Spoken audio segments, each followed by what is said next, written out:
Alright, students, for this time, we are going to discuss about different structures of sentences. When we are writing something, when we speak something, so we do have different types of sentences in our speech and in our writing as well. And on the basis of usage and on the basis of different structuring, we categorize these types of sentences. Similarly, in the very same session, we are also going to discuss the subject verb agreement. Means what is the relation between a subject and the used verb in that sentence. So here we go. First of all, what is a sentence? When we think about what is a sentence, it comes about an idea which has a complete thought in it and which always possess a full stop in it. A sentence is a group of words that is used to say something, to ask something, or to tell somebody to do something, obviously in a complete way.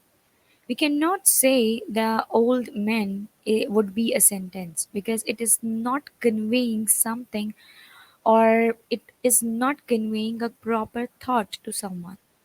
The old man sighed. Now it is a complete thought. Have you got any change?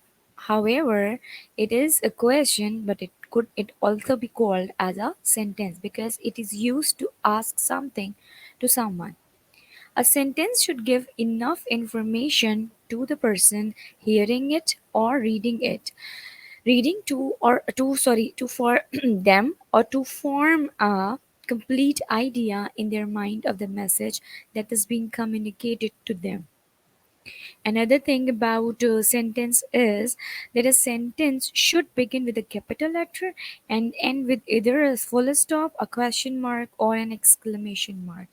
Means if the combination of the words either ending on a full stop or a question mark or even an exclamation mark can be termed as sentence.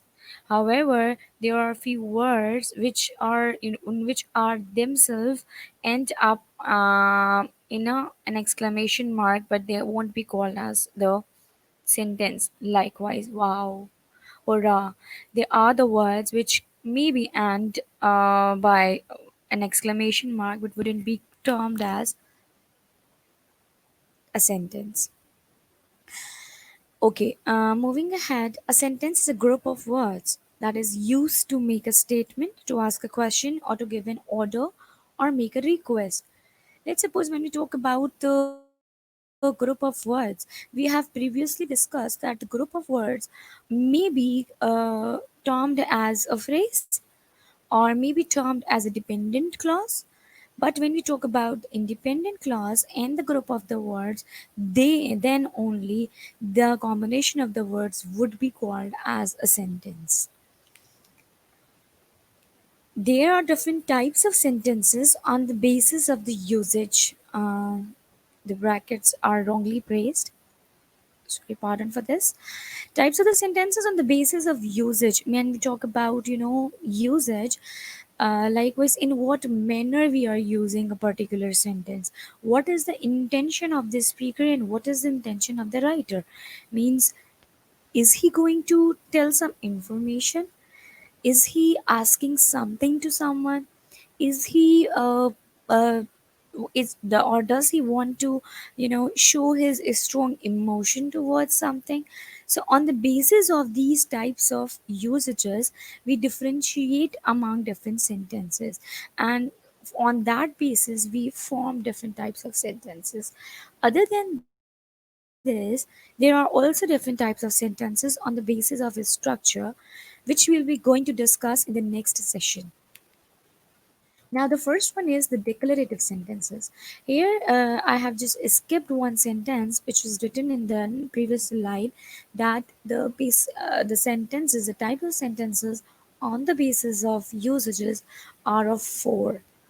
First one is declarative. Declare when we make a statement, when we declare something, when we want to say something in order to inform someone, right?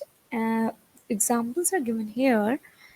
The that isn't the way to do means I'm saying someone, I'm telling someone that whatever you are opting the way is not the way to do. Another statement is my father doesn't like chocolate. My father doesn't like chocolate means I'm giving information about my father to someone, and I'm actually declaring something, I am explaining something, I am giving information about something. The same case is with the third one. These shoes are too tight. This is probably I'm informing about the size of the shoes to the shopkeeper, or to the barber, sorry, to the customer, or to my father or mother or anybody else. So let's suppose if I'm saying that the session is going to be a bit lengthy, so it's another declarative sentence. So when we declare something, we form declarative sentences. And how actually we form declarative sentences? Declarative sentences are formed in a simple way: subject, verb, and object.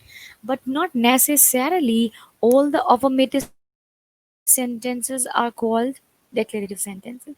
Declarative sentences may be negative, may be intro negative, not intro negative, but affirmative and negative. In negative sentences, we also negate something in order to give the information about something.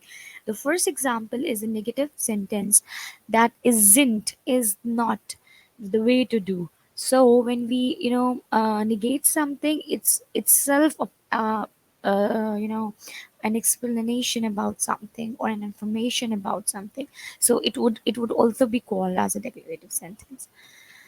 Interrogative sentence. What about the interrogative sentence? Interrogative sentence, when we interrogate something, when we want to ask something, or they are called questions also. And interrogative sentences are of two types. The examples which are given here are starting from uh, auxiliary verbs or the helping verbs. But in other cases, we also use interrogative sentences by using WH words. So both could would be called as interrogative sentences. Let's suppose, am I too late? This is an interrogative sentence having an helping verb here, right? Starting with helping verb. Similarly, would you like a cup of coffee? This is a modal auxiliary. So modal auxiliaries, or the helping verb and the WH words. All the three possible words, or the categories of the word, could be used to make interrogative sentences. Let's suppose, what are you doing? And what are your other plans? And where do you want to live in the next year? So these are the question comprised on WH words, and these are also the interrogative sentences. Now the imperative sentences. Imperative sentences means when you give some order, some command, and request, and when you are suggesting something to do, and when you say that when you command, order, request, suggest, and make some many suggestion in a way that it would be a better solution for them. So come back is another, could be a command. Or if the sentence would be like that, please come back, so it would also be an imperative sentence having a request kind of tone. You sit over there, Jack. You sit over there, Jack. I'm commanding Jack to sit over there. So it's another imperative sentence. In most of the cases, imperative sentences do not possess the subject in it. Means addressee of the action would not be mentioned in the sentence. Means to do this or to do that. We are ordering, we are commanding something to do. And that is why we don't usually, in usual cases, we don't use subject because the subject is already understood. Because we point out someone and then say something.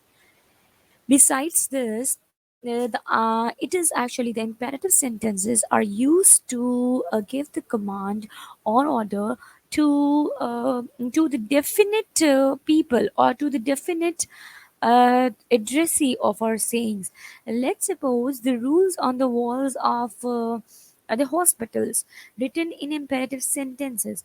Rules and regulation mentioned on any particular area. Let's suppose shopping center, or hospitals, or library, or you can say that schools, institutions, offices, and railway stations. There are there are some rules mentioned, on the walls, written in imperative sentences in a way that do not do this, do this, do this, and don't do this.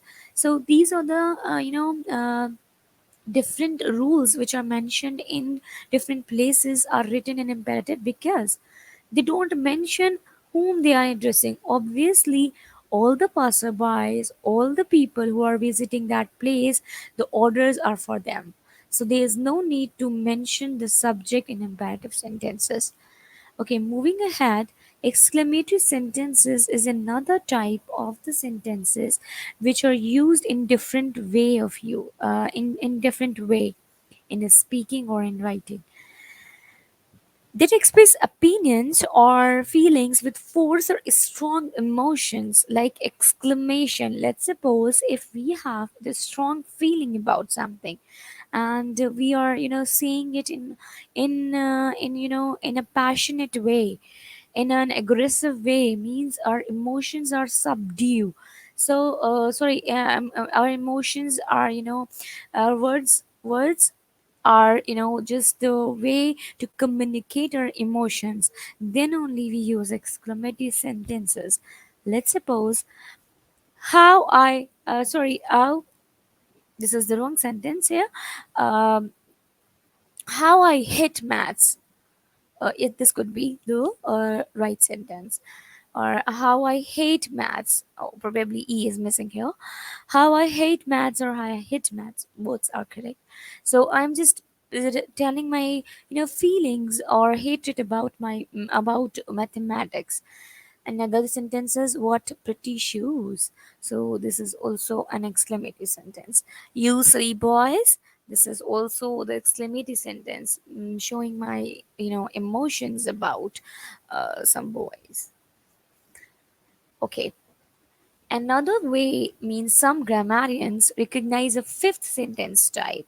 When you search about different types of sentences, you may encounter with another type of sentence which is not mentioned among the four, that they are the optative sentences. Optative sentences are the sentences which are used to express wishes.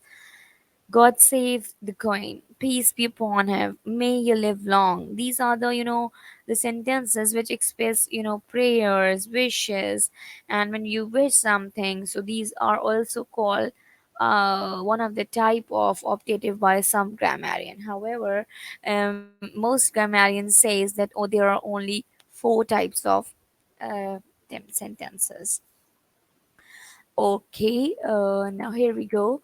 The basic elements of a sentence means on what way a sentence, or what are the main components of a sentence.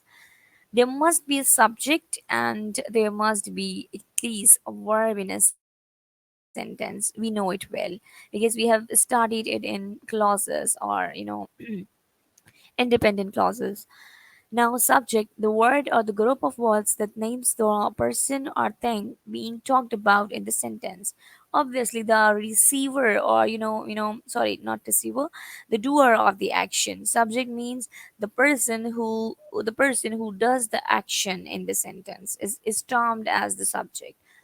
and not exactly the doer of the action, but if the sentence is like having the information about the subject, like she is a girl, she is a subject here, we can say that it is telling some information about the subject, right? So the the thing being talked about, so we are actually talking about she, so she is the subject here. And now, what is the predicate? The part other than the subject is termed as predicate. Is this clear? The subject, when we remove the subject, the remaining part, the whole remaining part, whether it is consisting of multiple words or few words, would be termed as predicate. Everything that is not a part of the subject of the sentence would be called as a predicate. Now, the predicate actually, there's a heading written in the top predicate. Now, a predicate could have, verb, direct object, indirect object, or complement. It depends on different structures of the sentence. Now, the word or the group of words that says something about what the subject of the sentence is doing and what is happening to the subject of the sentence. Obviously, like, the main verb, she wants to eat chocolate, so she wants as a verb here. Similarly, they walk slowly, so walk is the verb here. And it could be like like as like she sorry my mother is a teacher, so is also a verb which is telling us some information about, which helps us to link with the subject, that what is happening to that subject and what is, the link of that subject with the verb. That is why in some cases the state verbs or the possessive verb are called as the linking verbs, because they link the subject with that object. Means we cannot say that my mother is a doctor. So the is linking with subject with that of the object. Okay, in some sentences there could be the direct objects, and in some cases there could be indirect objects. So what is the directed object? Direct object is the person or the thing that is most directly affected by the action or state described by the verb. For example, what the subject of the sentence has or gets or does something or does something with. This is the important thing, something with. So does something with and done something to or gets something, there's a strong link of verb with that of the object. I saw him. Who actually who did I see? Him. So this is him is the direct object. She was holding a large carving knife. Now, what was she holding? A large carving knife. So this is the direct object. Now, what is the indirect object? The group or the word, sorry, the word or the word group that describes the person or thing that direct object is given to or done for. Means, let's suppose she lent her bicycle. She lent the man her bicycle. Here, the direct object is her bicycle, but indirect object is the man.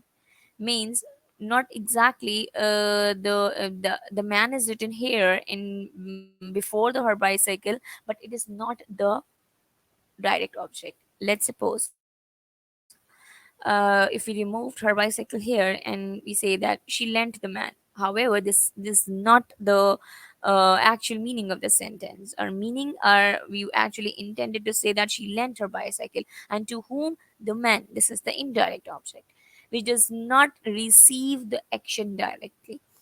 The tooth fairy takes your tooth and leaves you $3. Leaves you means the action is not happening direct to you, but it actually directly happens to your tooth. And then the other action happens, which happens to you. Loud music gives a headache. And whom actually? Me. So loud music gives me a headache. Now me is a indirect object. Okay, what is the complement? A word or the group of words that says something about the subject or object of a sentence. Like the trees were bare. Now this is not the, the object means the receiver of the action, but it is telling the quality of something. So how were the trees? Now the trees were bare, so bare is a complement here. Sheila became a teacher, so a teacher is as a complement here. Similarly, when we say that she plays in the garden, now in the garden is the phrase but wouldn't be called as the object. It may be termed as complement. And which type of complement is this? That it is the prepositional phrase. Okay, and sometimes we do use adverbial phrases also, or adverbial phrase instead of, or adverbs instead of the object. A word or group of words that provides information about when, why, and how, or something else, the action or state described in a sentence takes place, and that makes some comment about what is said in the rest of the sentence. Likewise, come quickly. So quickly is an adverb here. It's not a complement, it's not the direct object or indirect object, but it's an adverb. So we also form such type of sentences in which only the verb has an adverb. Tell me honestly what you think. Tell me honestly is also a complete sentence. Honestly is an adverb here. And what you think is actually another phrase which we have mentioned here to complete the meaning, to give the appropriate meaning to the sentence. Right? So here is another example. Okay. Now come towards the subject verb agreement. This is another important thing to be focused on. When we are making sentences, we sometimes form the sentences which does not agree with each other, means the subject does not agree with the verb. Let's suppose the she, instead of using like she goes, we say that she go to market, so it would be wrong. Now the form of the subject does not agree with the form of the verb here. So subject and verb must agree with one another in number, means whether the one is plural, so the other one should be plural. Thus if a subject is singular, its verb must be singular. If a subject is plural, its verb must also be plural. Yes, one more thing is that you may get confused that in classes, to make you more clear, I do say कि भाई this is dog is singular here, and you need to add s and es, and this is how we form uh we pluralize the verb. However, this is not the case in a language, because I am addressing the official channel or official session. So I'm telling you here that the nouns and the verbs forms plural in opposite ways. Let's suppose if the word chase is written chase and it does not have s along with the verb, so it would be termed as plural. So the actually the verb acts in a opposite way.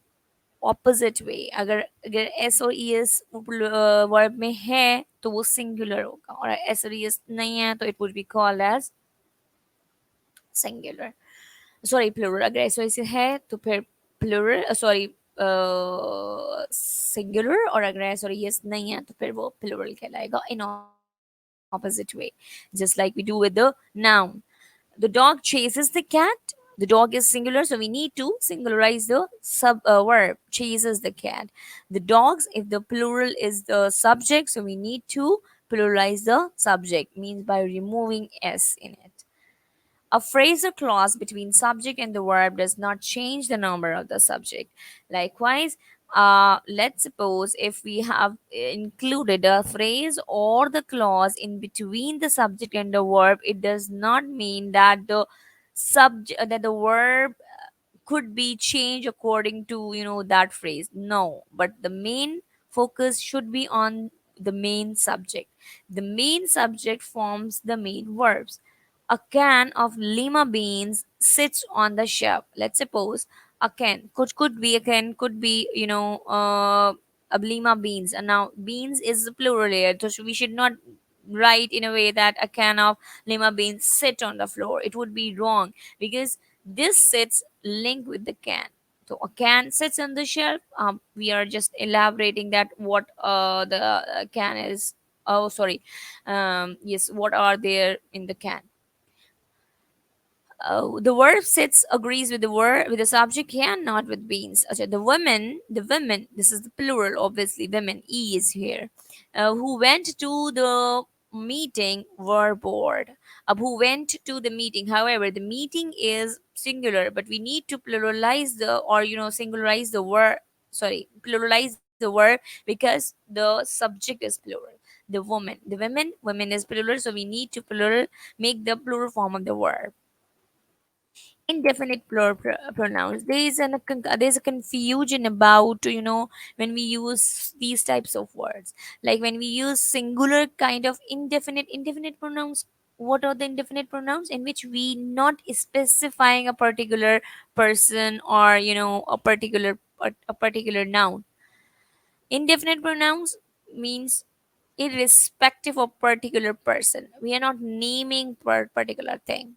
So each, either, neither, no, no one, nobody, nothing, anyone, anybody, anything, someone, somebody, something, everyone, everybody, everything. So these types of singular do have the singular, sorry, when we use the singular subject, they are called as a singular subject, so we use the singular verb, which is called as does.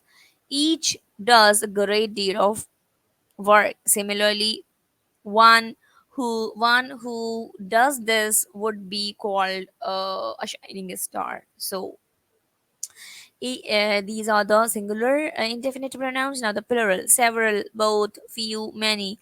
Both do a great deal of work. We won't say that both does a great deal of work, because they are the plural, so we used to use the plural form of the verb. Singular or plural, sometimes there are some indefinite pronouns which could be which could be used as, singular indefinite pronoun, or the plural indefinite pronoun. Likewise, some. Take the example of some of the sugar is on the floor, some of the marbles are on the floor. Why is it so? Because when we are using uncountable, we use singular, and with countable, use plural. Sugar is uncountable, so we assume that sugar is singular, so we use singular subject. Similarly, the marbles are countable, so we assume that marbles are plural, so we use the plural form of verb. Acha, let's suppose if the subjects are compound, means having two subjects at a time, a pencil and an eraser, make, so plural verb would we use. With compound subject is joined by or nor, like let's suppose और या फिर nor, दोनों में से कोई भी. Neither the director nor the actors are following the lines. Now neither the actors nor the director is following the line. So what is the criteria to make such type of sentences? If the nearer subject of the verb has the plural form of the verbs, like actors, we use plural form of the verb. Similarly, if the nearer the nearer subject in the compound subjects, having the nearer one in the singular form, we use the singulars. Director with is, actors are, right? In what its subject must agree with. Likewise, waiter, there is a fly. Let's suppose if we are, there is a fly. Now is referring to fly, so we know that we are talking about one fly. It would be if it would like there are few flies in my soup, so there are. Now R agrees, agrees, sorry, R should be agrees with flies, right? Not with there and that. Demonstrative जब हम pronouns इस्तेमाल करते हैं तो we don't we often focus on, the subjects. There are four flies. Yes, there are four flies. Yes, similar. Okay, now the collective nouns group. यानी कि if we have, form, if we are using collective pronoun, sorry, noun in the subject. as a subject, like group, pair, jury, crowd, team, and we can also that classroom and members. So likewise, members of the group. So this is actually could form the different form of the subject. The jury now, however, jury is you can say that is something having different kinds of members in it. So but it's a collective noun. Similarly, the bouquet could have multiple flowers in it, but we name it as one component. Now the jury is one component here.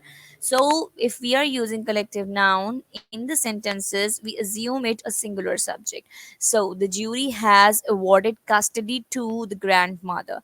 Similarly, the next sentence is the jury members have been arguing for 5 days. Now we are not focusing on jury here, but we are more focused on members. We are talking about the members of the jury. So the jury members have been, yeah, we have changed the verb here into the plural form. Yes, titles of single entities. Let's suppose if the title of any book, any organization, any country, or any recipe, or any story, or anything else, or the drama is in itself a plural form. It is in itself a plural form of something. Then also we take it as a singular entity. The grapes of wrath, the grapes of wrath. However, the grapes is a plural form of grapes. Sorry, but now we are taking it as the title of something. So the grapes of wrath takes. Now the singular subject is used. Similarly, let's suppose the book Seven Wonders of the World is a marvelous writing. Is a marvelous does not, because we are referring to a particular book, one book. Plural form of this subject. Let's suppose the particular word of anything is itself a plural. Means we cannot say it in the singular form. It does not have any form which may be taken as the singular way. So it would be definitely called as the single, which would be definitely be taken as the singular form of the subject. Because this is the s in the end of that word. S is itself the part of the spelling.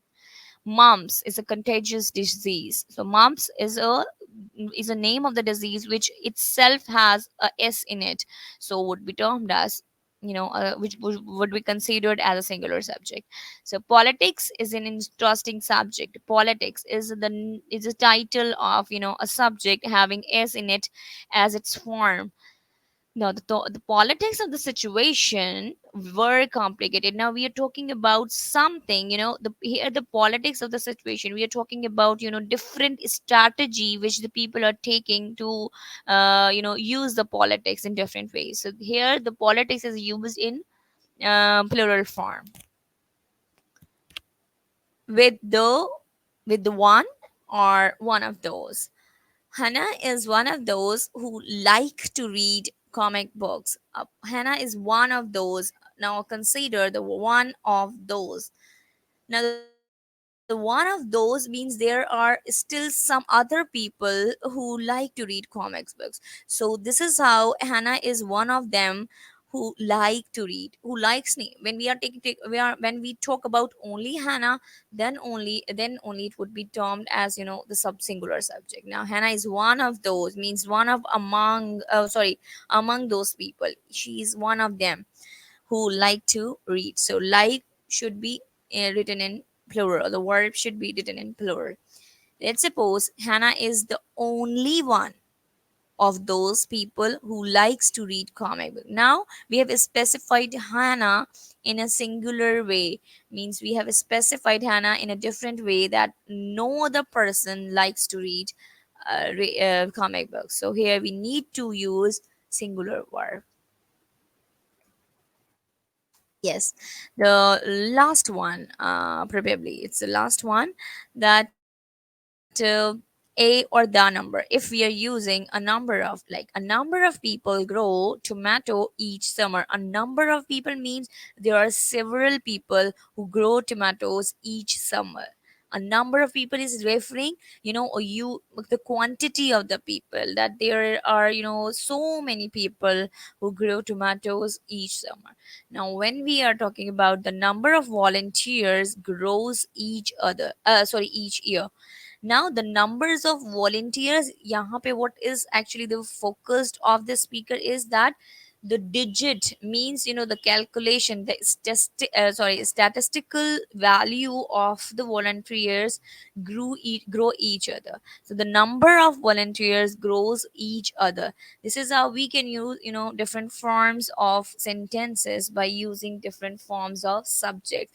So each subject do have a different types of subject in it and a different types of verb in it. And the form of the verb, whether it is telling us a particular action, we assume that they must they must agree with the subject used in that sentence. The action remains the same, but the form may be altered according to that scenario. Okay, here we have done. So you need to, when you are using such type of text, or any types of text, do focus on these types of things when you're reading something. Thank you.